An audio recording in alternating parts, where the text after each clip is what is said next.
یہ رات میں کبھی نہیں بھولوں گا۔ جس پیزا پیلس میں میں کام کرتا تھا وہ بند ہونے والی تھی اور میں گھر جانے کے لیے تیار ہو رہا تھا کہ فون بجنے لگا۔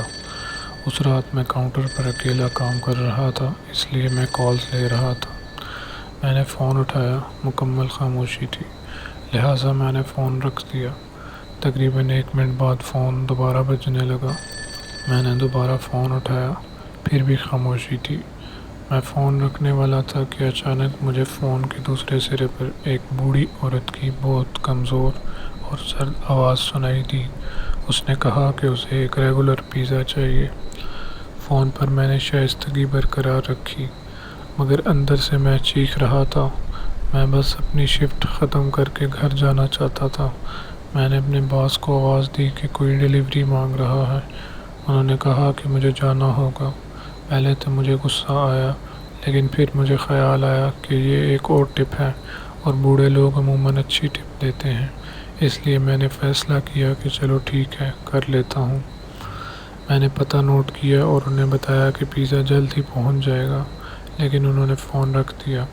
مجھے یہ رویہ بے ادب لگا، مگر میں نے اسے نظر انداز کیا اور شیف کو آواز دی کہ ایک ریگولر پیزا چاہیے۔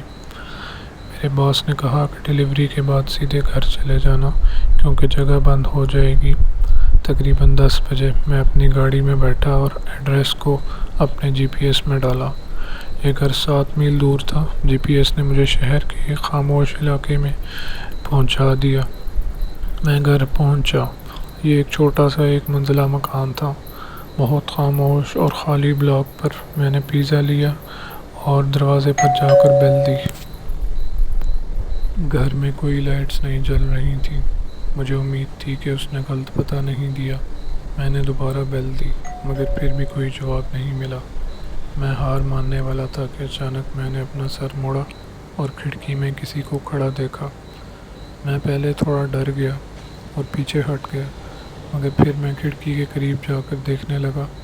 یہ ایک بوڑھی عورت تھی، شاید 70 کے لگ بھگ۔ وہ بس خالی نظر سے مجھے دیکھ رہی تھی۔ میں نے کھڑکی کے پار سے اسے چیخ کر کہا کہ آپ کا پیزا آیا ہے۔ اس نے میرے کہنے پر کوئی رد عمل نہیں دیا، اس لیے میں اور زور سے چیخا۔ ایک بڑی مسکراہٹ اس کے چہرے پہ آ گئی۔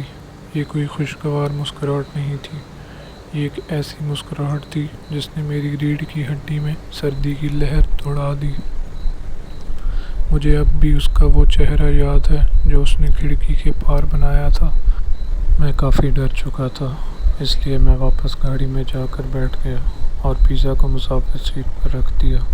مجھے اپنے باس کو اس بارے میں ٹیکسٹ کرنا تھا۔ میں نے جلدی سے ایک ٹیکسٹ کیا اور گاڑی سٹارٹ کی تاکہ جلدی سے وہاں سے نکل جاؤں۔